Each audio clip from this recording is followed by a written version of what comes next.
নমস্কার, গপ্প কাহন চ্যানেলে আপনাদের স্বাগত জানাই। আজকে ইংলিশ ছোট গল্প দ্য ফেস অন দ্য ওয়ালের অনুকরণে বাংলা ছোট গল্প প্রতিচ্ছবি আপনাদের কাছে পরিবেশন করছি। এই ছোট গল্পটির রচনা ও পরিবেশনায় রয়েছি আমি, পুলক চক্রবর্তী।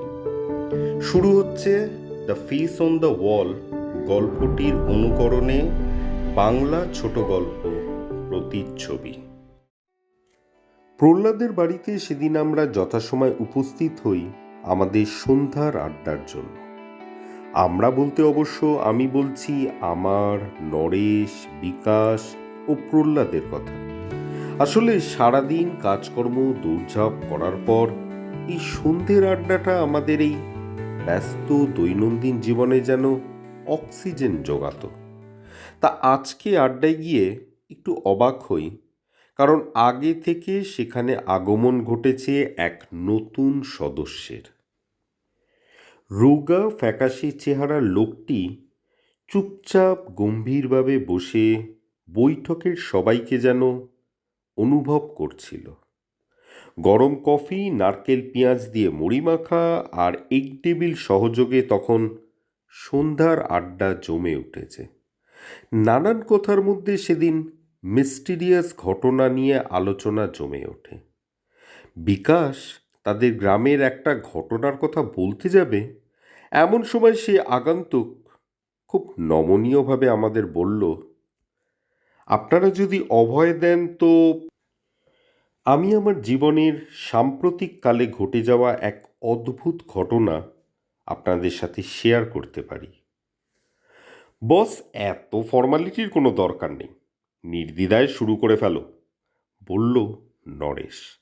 আমরা সবাই তাকে একসাথে সম্মতি জানাই, আর এইভাবে শুরু হয় সেদিনকার অদ্ভুত অভিজ্ঞতা, যা আমাদেরকে তাজ্জব করে তোলে। আস্তে আস্তে আগন্তুক বলতে শুরু করে, আসলে ঘটনাটা ভীষণই অদ্ভুত। এই ঘটনাটার রেশ এখনো আমার জীবন থেকে পুরোপুরি মুছে যায়নি। ঘটনাটির সূত্রপাত আমার 42 নম্বর গাঙ্গুলি বাগান মেসের ঘরটি থেকে, যেখানে আমি এখনো বর্তমানে বসবাস করি। আমি একাই থাকি দোতলার একটি ঘর নিয়ে। ঘরটা বেশ বড়, সামনে বারান্দা, অ্যাটাচ বাথরুম, সব ঠিকঠাক। কেবল ত্রুটির মধ্যে এই যে বাড়িটা বেশ পুরনো, তাই মেরামতের অভাব বেশ লক্ষণীয় হয়ে পড়েছে। পুরনো ড্যাম খাওয়া দেওয়ালে রঙগুলি নানান জায়গায় খসে পড়ে বিভিন্ন ও বিচিত্র সব আকার ধারণ করেছে। এরকমই এক আকার আমার বিশেষভাবে দৃষ্টি আকর্ষণ করতে লাগে। রোজ সকালে ঘুম থেকে ওঠার পর আকারটি যেন বিশেষভাবে আমার রোজ চোখে পড়তে লাগে। খুব অদ্ভুত সেই আকারটার মধ্যে আমি যেন অস্পষ্টভাবে এক নারী মুখকে দেখতে পাই। আর অদ্ভুত ব্যাপার কি জানো, দেওয়ালের বাকি আকারগুলো আয়তনে বদলালেও এই আকারটি কেমন ফিক্স থাকে, এর কোনো রকম চেঞ্জ হয় না। প্রতিদিন আমি যেন দেখতে পাই সেই চেহারাটার মধ্যে নারী মুখটির নাক, চোখ, ঠোঁট। এই অবধি বলে থামে সে, একটু জল পান করে, আর আমাদের উদ্গ্রীব মুখগুলির দিকে তাকিয়ে একটা রসালো মুচকি হাসি হেসে সে আবার শুরু করে। এর মধ্যে আমি জ্বরে পড়ি, তাই অফিসপত্র ও দৈনন্দিন জীবনের ভাগদৌড় থেকে আমায় বাধ্য হয়ে অবসর নিতে হয়। বেশিরভাগ সময় খাটে শুয়ে গল্পের বই পড়ি কিংবা টিভি দেখি। হেন সময় আমার সেই নারী চেহারাটার সাথে মনের সংযোগ যেন আরও বেড়ে ওঠে। রোজ বিছানায় শুয়ে দীর্ঘ সময় অবধি আমি দেওয়ালে সেই নারী মুখটি ক্রমে দেখতে থাকি, ও সেই নারী মুখটির মধ্যে এক পূর্ণাঙ্গ নারী চেহারাকে আমি অনুভব করতে লাগি। ঘন চুল, সুন্দর চোখ দুটি, টিকালো নাক, সব যেন আমার কাছে স্পষ্ট হয়ে ওঠে। আমার মানসিক স্থিতির ওপর এই অনুভূতি বিশেষ প্রভাব ফেলে। আমি খুব দৃঢ়ভাবে বিশ্বাস করতে লাগি এই নারীর সাথে আমার নিশ্চয়ই কোনো যোগ আছে। কে তুমি? একটি বার আমি তোমাকে সামনে দেখতে চাই। এরকম নানান কথা আমি সেই আকারটির সাথে করতে থাকি। নিজের অজান্তেই সেই রহস্যময় নারী চেহারা আমার একাকী জীবনের সঙ্গী হয়ে ওঠে। এরপর আমার জ্বর সেরে গিয়ে আমি সম্পূর্ণ সুস্থ হয়ে উঠি। আবার দৈনন্দিন জীবন শুরু করি, কিন্তু ততক্ষণে আমি এটা অনুভব করি যে আমি সম্পূর্ণভাবে সেই মায়াবী চেহারার দাস হয়ে গেছি। সেই চেহারা প্রতিদিন আমার কাছে যেন আরো স্পষ্ট হয়ে ওঠে। আমাকে যেন এক অজানা আকর্ষণে নিজের প্রতি আকৃষ্ট করতে লাগে। রোজ আমার মনে হয় এই নারী চেহারার পিছনে নিশ্চয়ই কোনো সত্যিকারের মানুষ আছে, যার সাথে অদৃষ্টি কোনো না কোনোভাবে আমার কোনো একটা সংযোগ করে রেখেছে। আমাকে তাকে খুঁজে বের করতেই হবে, যেমন তেমন ভাবে সম্ভব। ধীরে ধীরে আমার মনের শান্তি, অফিসের কাজের প্রতি আগ্রহ, খাওয়া দাওয়া সব শিখে ওঠে। রাত দিন কেবল একটা কথাই ভাবতে থাকি যে সেই রহস্যময় নারীকে বাস্তবে আমায় খুঁজে বের করতেই হবে। ক্রমে আমি জনবসতি জায়গা যেমন rail station, cinema hall, bus stand ইত্যাদি সব স্থানে সেই চেহারাটিকে খুঁজতে লাগি। এর ফল এই হয় যে অনেক সময় লোক আমায় পাগল ভাবতে লাগে, কিন্তু এইসবে আমার তখন কিচ্ছু যায় আসে না। আমি তখন মরিয়া হয়ে আমার এই নারী চেহারাকে খুঁজে বেড়াচ্ছি। এই অবধি বলে আগন্তুক আবার থামে ও জল পান করে। আমরা তখন উদ্গ্রীব হয়ে তার মুখের দিকে তাকিয়ে আছি। এই সাসপেন্স ততক্ষণে আমাদের সবাইকে মোহিত করেছে। আমাদের এই সাসপেন্সকে দেখে আগন্তুক যেন এক মজা অনুভব করে ও ধীরে ধীরে আবার বলতে শুরু করে, অবশেষে আমি আমি তাকে দেখতে পাই। হ্যাঁ হ্যাঁ, এই সেই চোখ, সেই নাক, এই সেই নারী।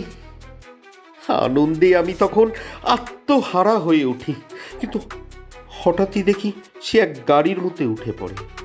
আমি তখন পাগলের মতন রাস্তা পার করে আগত এক ট্যাক্সি ধরি ও ড্রাইভারকে বলি, ওই সাদা গাড়িটার পিছু করো। কিছুক্ষণ পিছু করার পর গাড়িটা একটা 5 তারা হোটেলের সামনে দাঁড়ায়। গাড়ি থেকে নেমে মহিলাটি হোটেলে প্রবেশ করার আগেই আমি দৌড়ে যাই তার কাছে। Hello hello hello hello madam, মাফ করবেন আপনাকে এইভাবে ডাকার জন্য, কিন্তু কিন্তু আপনার সাথে একবার আমার দেখা করাটা খুবই দরকার।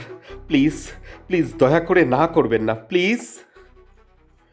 খুবই অবাক হয়ে মহিলাটি তাকায় আমার দিকে।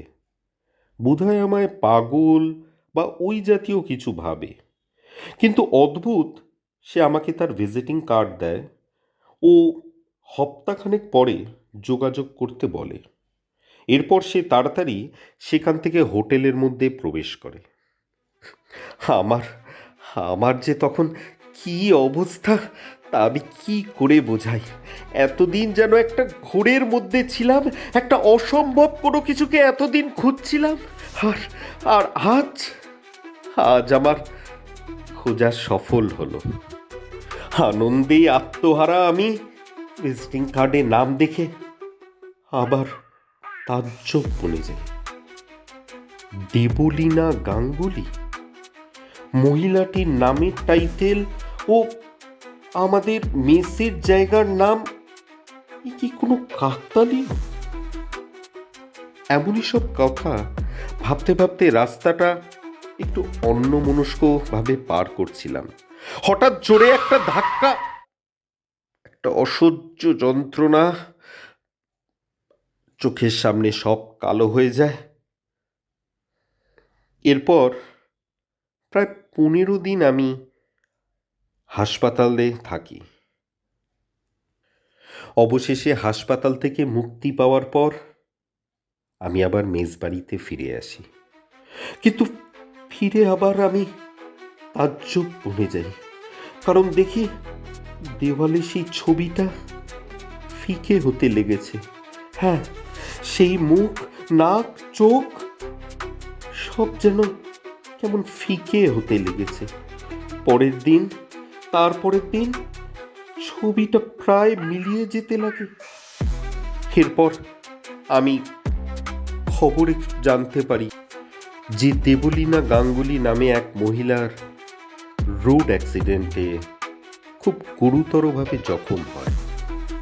এতদিন মৃত্যুর সাথে পাঞ্জা লড়ার পর অবশেষে তার মৃত্যু হয়েছে। এই অবধি বলে থামে সেই আগন্তুক। ঘরে তখন নিস্তব্ধতা ছেয়ে রয়েছে। আমরা সবাই যেন একটা মোহের মধ্যে আছি। এই ছিল আমার অদ্ভুত অভিজ্ঞতা। আজকে অনেকক্ষণ তোমাদের সাথে সময় কাটালাম, এবারে উঠি। এই বলে দরজার দিকে এগোতে লাগে সে, কিন্তু কি মনে করে আবার আমাদের দিকে ঘুরে দাঁড়িয়ে বলে, আচ্ছা, এই সমগ্র ঘটনায় জানো আমার 3টে জিনিস খুব অদ্ভুত লাগে। যথা, বলে উঠল বিকাশ, প্রথমত জানি না কোনো বিজ্ঞানশাস্ত্র এই ব্যাখ্যা দিতে পারবে কি না যে সত্যি সেই দেওয়ালে দেখা নারী চেহারা ও আসলে মানুষটির মধ্যে কোনো সংযোগ ছিল কিনা। দ্বিতীয়ত, মহিলাটির নামের টাইটেল ও আমার মেজবাড়ির অঞ্চলের নাম, এই যে দুটোই যে একই ছিল, সেটা কি সম্পূর্ণ কাকতালীয়? সবটাই রহস্য থেকে গেল, বুঝলে। সাদে লোকে বলে truth is stranger than fiction. যাক, আজকের মতন তোমাদের সবার কাছে বিদায় নিলাম, আবার দেখা হবে। এই বলে আগন্তুক দরজা দিয়ে বেরোতে যাবে, এমন সময় নরেশ আবার বলে ওঠে, ওহে, যাওয়ার আগে তোমার তৃতীয় আশ্চর্য লাগার কারণটা বললে না যে? ওই দেখো, আসল কথাটাই বলতে ভুলে গেছিলাম। তৃতীয় অবাক লাগার ব্যাপারটা হচ্ছে এই যে এই পুরো গল্পটাই হচ্ছে কাল্পনিক। আসলে তোমাদের আসতে একটু দেরি হচ্ছিল বলে পুরনো খবরের কাগজ কিছু ঘেটে দেখছিলাম, সেখানেই এই দেবলীনা গাঙ্গুলির মৃত্যু সংবাদটা পড়ি। বাকি সব কিছুই আমার নিজের মন গড়া এক কাল্পনিক গল্প। যাক গিয়ে, আশা করি তোমরা রাগ করলে না। তবে দেখো, একটা কথা কিন্তু তোমাদের মানতেই হবে, গল্পটা কাল্পনিক হলেও তোমাদের কিন্তু এতক্ষণ রোমাঞ্চিত করে রেখেছি। কি বলো, হ্যাঁ?